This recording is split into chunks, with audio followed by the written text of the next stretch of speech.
London, Assalamualaikum warahmatullahi wabarakatuh. Rahayu Sagung Dumadi.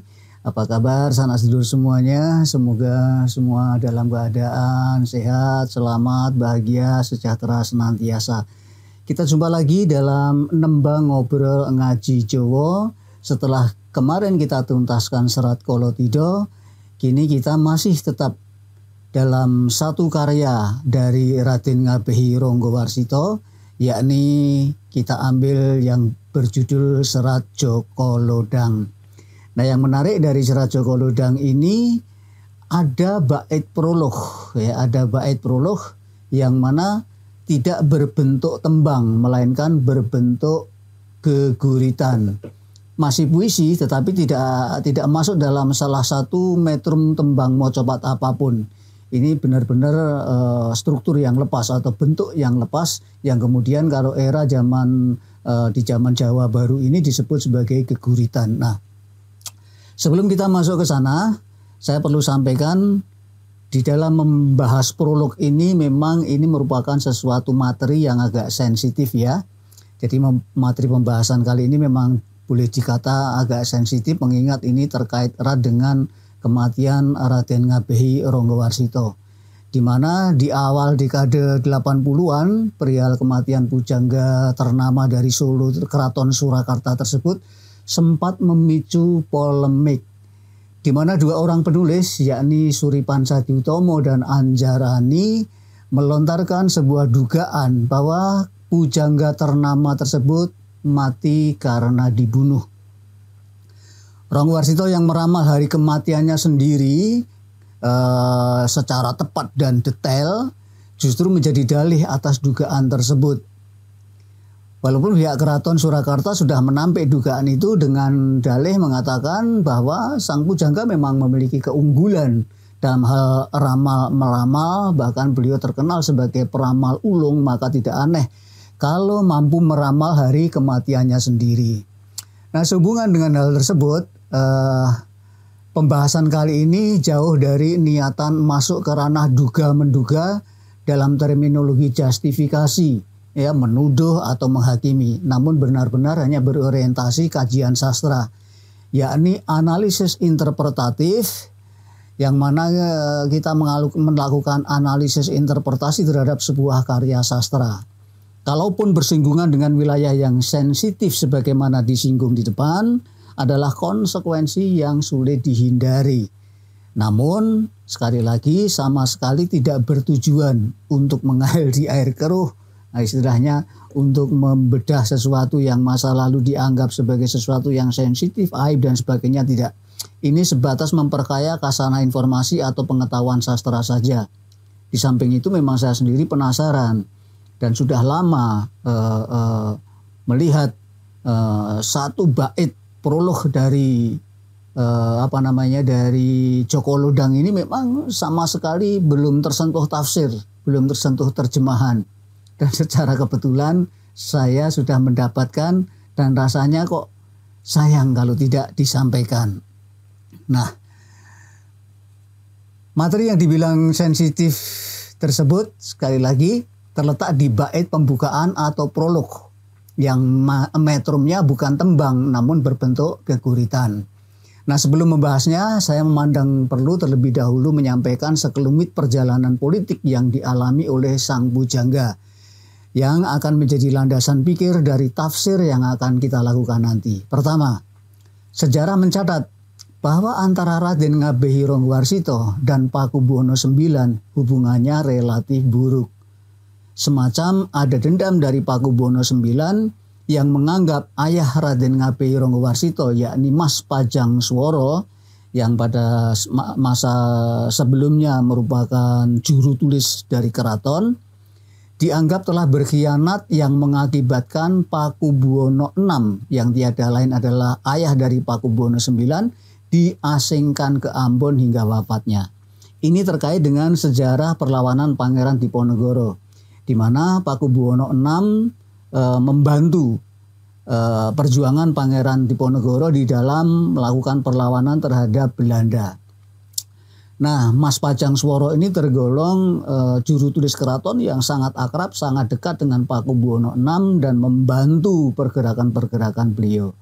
Nah, saat Mas Pajang Swara ini diinterogasi, beliau sampai kemudian meninggal pun sama sekali bungkam tidak membocorkan rahasia apapun tentang Pakubuwono VI. Namun pihak Belanda memfitnahnya bahwa Mas Pajang Swara telah membocorkan seluruh rahasia Pakubuwono VI dan Pakubuwono VI pun akhirnya diasingkan ke Ambon. Nah, ini memicu rasa sakit hati atau dendam dari Pakubuwono IX terhadap Raden Ngabei Ronggowarsito yang dianggap ayahnya telah berkhianat. Kemudian yang kedua, Raden Ngabei Ronggowarsito memang dikenal sangat kritis terhadap kerajaan maupun kepada pemerintahan Belanda. Beliau bersama C.F. Winter pernah menerbitkan majalah bernama Bromartani. Majalah tersebut sempat dibredel oleh Belanda karena terlalu kritis. Belanda sangat khawatir kalau nantinya Raden Ngabei Ronggowarsito ini menghasut rakyat untuk melakukan perlawanan terhadap Belanda maupun menjatuhkan kekuasaan Pakubuwono IX. Kemudian tiga, dilihat dari karya-karyanya memang Ronggowarsito sangat kritis sekali terhadap kekuasaan di masa itu. Ya salah satunya itu Serat Kolotido maupun serat-serat yang lain sebenarnya berisi ungkapan-ungkapan kritis terhadap situasi kondisi sosial politik pada masa itu. Nah, kemudian yang keempat, faktor hubungan buruk Ronggowarsito dengan PB9 dan faktor kritisisme Sang Pujangga merupakan faktor-faktor yang dapat memperkuat dalih kecurigaan atau dugaan bahwa Raden Ngabei Ronggowarsito wafat dieksekusi.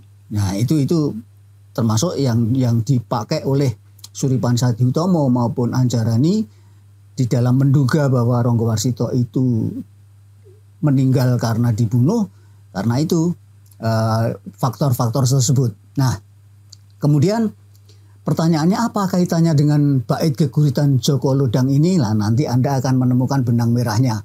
Terutama terkait dengan kemampuan Sang Pujangga meramal waktu kematiannya.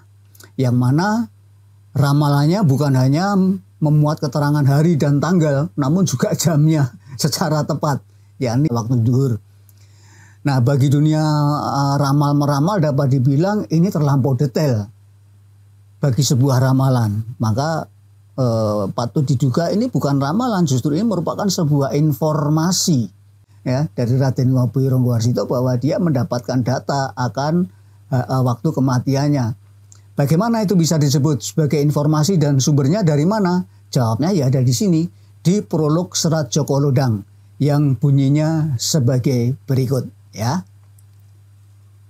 Rongeh jelek tumibo, gagaran santoso, wartane meh teko, sikoro karudo, tatage tan katon, barang ngerong, saguh tan porogo, katali kawawar, dadal amekasi, tondo murang toto. Nah, itu bait selengkapnya. Coba kita urai satu persatu ya, kita maknai satu persatu. Rongeh jelek tumibo. Rongeh artinya galau, resah, gelisah. Jelek itu artinya tiba-tiba ya. Tumibo datang. Jadi ini menggambarkan Sang Pujangga tiba-tiba ada sesuatu yang membuatnya gelisah, membuatnya risau. Gegaran santoso, gagaran atau gegaran berasal dari kata garan yang artinya tangkai, misalnya garan arit berarti tangkai sabit atau pegangan sabit. Garan pacul berarti ya tangkai untuk memegang pacul. Gegaran santoso, santoso adalah kuat atau kekuatan. Nah, kekuatan apa? Kekuatan yang terkait dengan tadi perasaan rongeh yang tiba-tiba mendatangi, tiba-tiba menghinggapi Sang Pujangga. Ya artinya berarti berpegangan pada kesentosaan jiwa, kesentosaan batin. Apa yang menyebabkan Sang Pujangga ini sangat gelisah, mendadak gelisah? Wartane meh teko. Warto artinya kabar atau informasi, meh artinya hampir teko datang. Informasi akan segera datang. Loh, kok informasi akan segera datang? Artinya ada informasi tentang suatu peristiwa, tentang suatu kejadian yang peristiwa atau kejadian itu akan tiba waktunya direalisasikan atau terjadi. Peristiwa apa itu yang disebut Sikoro Karodo? Sikoro artinya aniaya. Karodo artinya bergerak. Nah, Sikoro Karodo artinya penganiayaan yang segera akan bekerja. Apa ini hubungannya kok kabar kemudian datang tiba-tiba yang terkait dengan penganiayaan yang akan dilaksanakan? Nah, ini yang tadi di depan sudah saya singgung ya, bahwa ini Sikoro Karodo penganiayaan yang akan segera tiba. Ini berarti penganiayaan yang secara terencana, penganiayaan yang memang sudah direncanakan sebelumnya. Berarti ada caranya, ada waktunya, ada pelakunya, ada bagaimana dan kapan dilakukan. Maka disebut sebagai wartane meh teko Sikoro Karodo. Artinya penganiayaan yang direncanakan apa? Ya hukuman. Boleh kita terjemahkan begitu. Tatage tan katon. Tatak adalah keteguhan atau keberanian, tan katon tidak nampak atau disembunyikan. Yang dimaksud di sini tatage tan katon, tatage siapa? Ketangguhannya tidak terlihat atau tersembunyi. Itu siapa? Tentu saja bukan tatagi keberaniannya Raden Ngabei Ranggawarsita, bukan. Justru keteguhan, ketangguhan, keterbukaan, keberanian dari yang akan merencanakan penganiayaan ini yang justru tidak terlihat.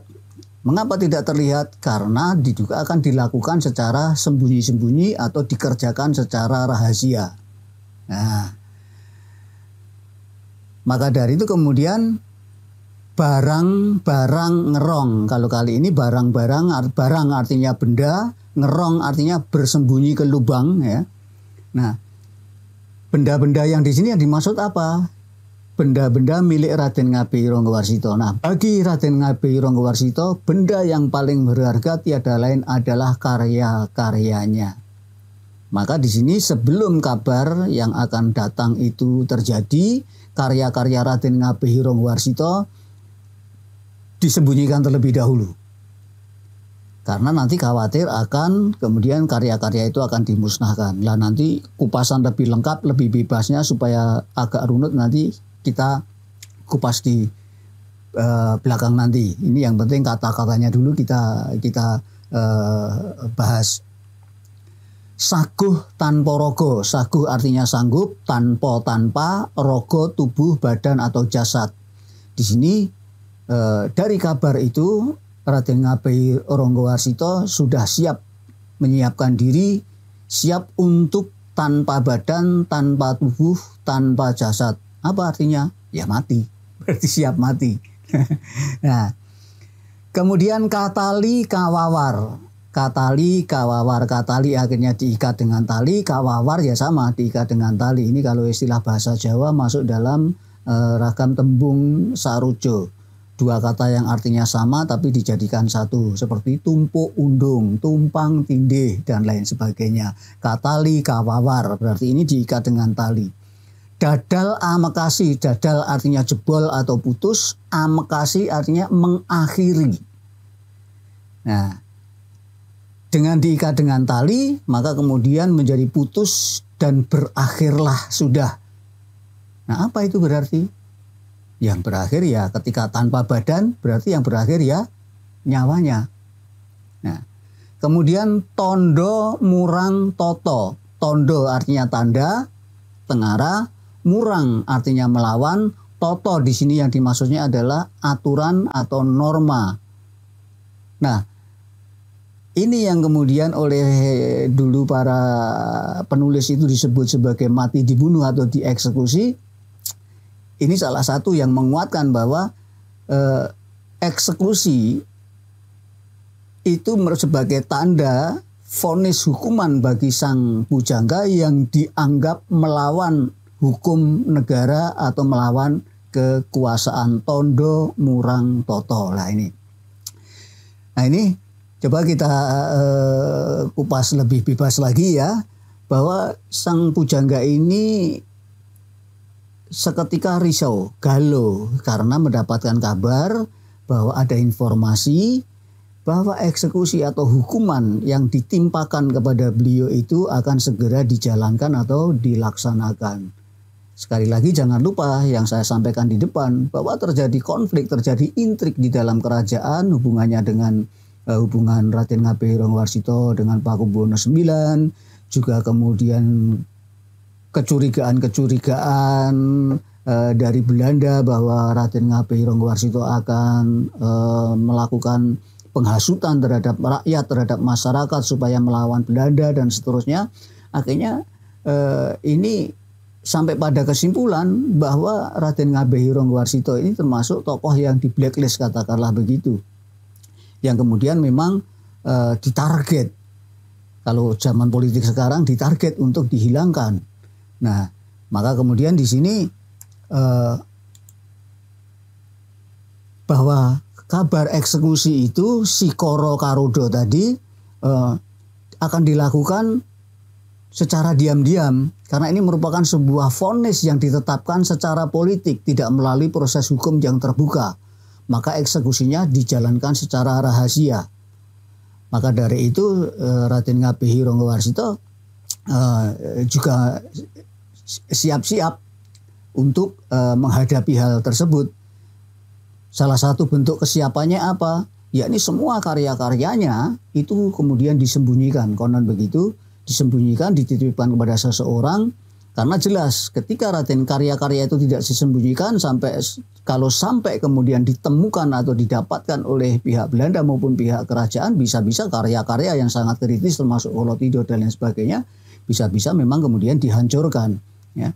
Nah, itulah maka kemudian karya-karya disembunyikan, sekaligus sang pujangga memang sudah siap, sudah tahu bahwa dia akan mendapatkan resiko menjadi target untuk dihabisi.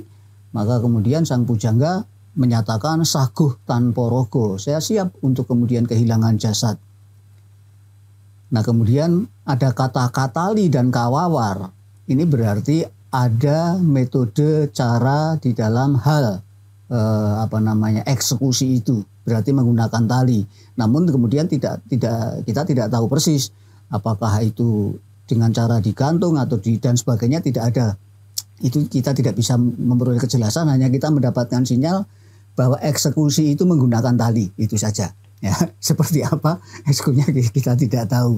Nah, yang penting bahwa akhirnya dadal amakasi, akhirnya putus sudah ya dengan tali itu, kemudian nyawa Raden Ngabei Ronggowarsito kemudian hilang atau wafat. Dan itu sebagai pertanda bahwa Raden Ngabei Ronggowarsito ini ditetapkan sebagai sosok yang melawan Murang Toto, melawan terhadap aturan, melawan terhadap hukum, melawan terhadap kekuasaan kerajaan pada waktu itu. Artinya bisa jadi ini yang menghendaki bukan PP9, tapi ya bisa saja yang menghendaki adalah pihak Belanda. Karena pihak Belanda itu sangat berkuasa. Belanda apa maunya, kerajaan harus mengikuti apa yang dimaui oleh Belanda. Dan bukan rahasia lagi bahwa otoritas politik itu di kerajaan itu sebenarnya berada di bawah otoritas kerajaan Belanda. Jadi bahkan sampai kalau mau menobatkan seorang raja, memilih seorang raja pun, kerajaan harus minta izin dulu terhadap kerajaan Belanda. Itu sudah bukan rahasia lagi. Maka kemudian kalau toh kita menduga bahwa ini betul, keterangan ini sebagai bentuk penjelasan tentang eksekusi yang dialami Ronggowarsito, bisa jadi ini bukan eksekusi yang diharapkan oleh kerajaan atau Pakubuwono IX, namun bisa jadi ini oleh Belanda, yang mana memang Ronggowarsito bersama murid-muridnya yang notabene banyak juga orang Belanda justru sangat kritis terhadap Belanda. Nah, itulah ini prolog atau pembukaan dari Cerat Djoko Lodang yang berbunyi keguritan inilah yang kemudian membuka takbir bahwa sebenarnya kecurigaan orang bahwa ramalan itu memang bukan ramalan, tetapi Raden Ngabei Ronggowarsito memang sudah tahu saat kematiannya karena memang sudah ada informasi sebelumnya. Sudah ada ketetapan, ada keputusan politik yang akan mengeksekusi itu. Maka sangat detail sekali keterangan di dalam ramalan yang ada di dalam serat Sabdo Jati, di mana bukan hanya mengungkapkan tentang harinya saja, hari Rabu Pon tanggal 5, kemudian jamnya itu tengah hari, waktu zuhur. Nah ini sebuah ramalan yang terlalu detail untuk yang disebut sebagai sebuah ramalan. Ramalan itu biasanya hanya tahun ataupun bulan ya, bahkan hari pun sangat langka sekali, apalagi sampai jamnya. Nah itu maka kemudian diduga memang ini Raden Ngabei Ronggowarsito mendapat informasi, dan sebagai seorang pujangga besar di keraton untuk mendapatkan informasi seperti itu bukan sesuatu yang sulit. Belanda kerajaan punya mata-mata. Raden Ngabei Ronggowarsito pun sebagai seorang pujangga kerajaan pasti juga memiliki mata-mata juga yang mampu menyadap informasi dari kanan kiri, depan belakang, dari manapun juga sama. Karena pujangga itu hampir strukturnya ya setingkat dengan raja, karena dia pujangga dalam posisinya sebagai penasihat raja kadang itu juga memiliki kaki tangan yang cukup lengkap juga. Nah seperti itu. Nah kira-kira. Nah dan bait prolog tersebut memang sejauh pengetahuan saya sampai saat ini belum ada yang menafsir atau menerjemahkan. Ya memang sulit karena rumusan kata-katanya teramat sangat simbolik. Terus terang saya sendiri mendapatkan clue tafsir ini ya. Sekarang baru saya berani buka. Saya mendapatkan clue tafsir ini dari seorang sesepuh di Solo. Saya tidak berani menyebut nama beliau, hanya saya sebut beliau ini memiliki kaitan darah keturunan dengan sang pujangga. Dan clue tentang tafsir ini saya dapatkan di awal tahun 90-an. Namun baru kali ini saya berani menyampaikan. Entah dorongan apa saya berani menyampaikan.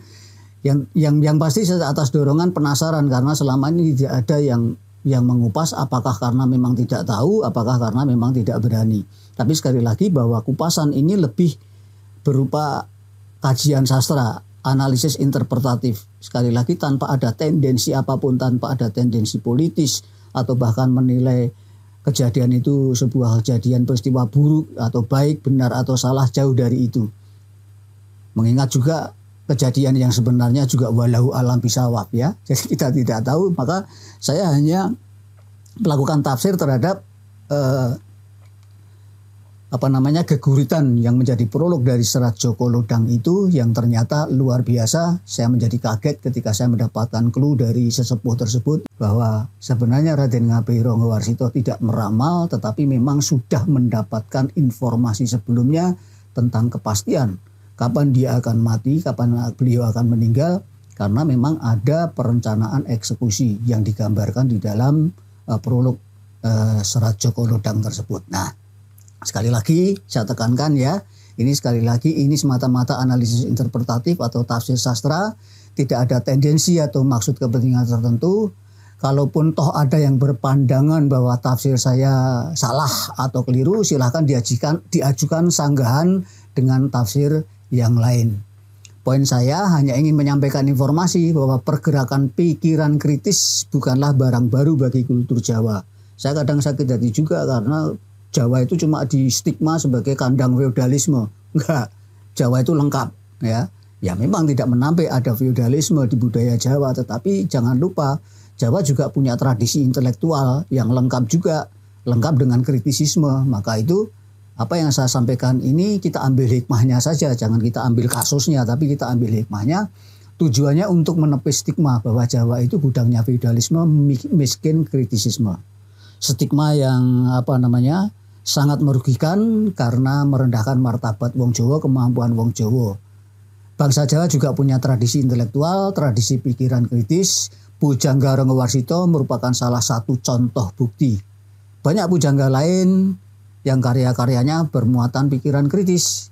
Bahkan karya-karya para pujangga yang berisi piwulang atau ajaran etik sangat kuat muatan kritik sosialnya. Sebut saja Wulangreh, Wedotomo, dan lain-lain.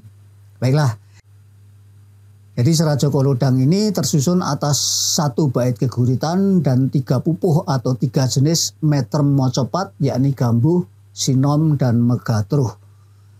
Terhitung dengan prolog, totalnya ada 10 bait. Nah, kali ini kita bicara prolognya dulu, maka kita belum nembang. Nah, di perjumpaan berikutnya baru kita akan tembangkan 3 pupuh tadi, yakni mocopat, gambuh, sinom, dan megatruh. Itu pun tentu tidak semuanya langsung.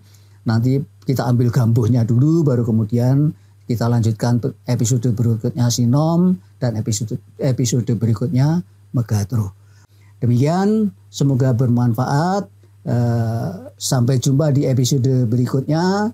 Wassalamualaikum warahmatullahi wabarakatuh. Rahayu Sagung Dumadi, matur nuwun.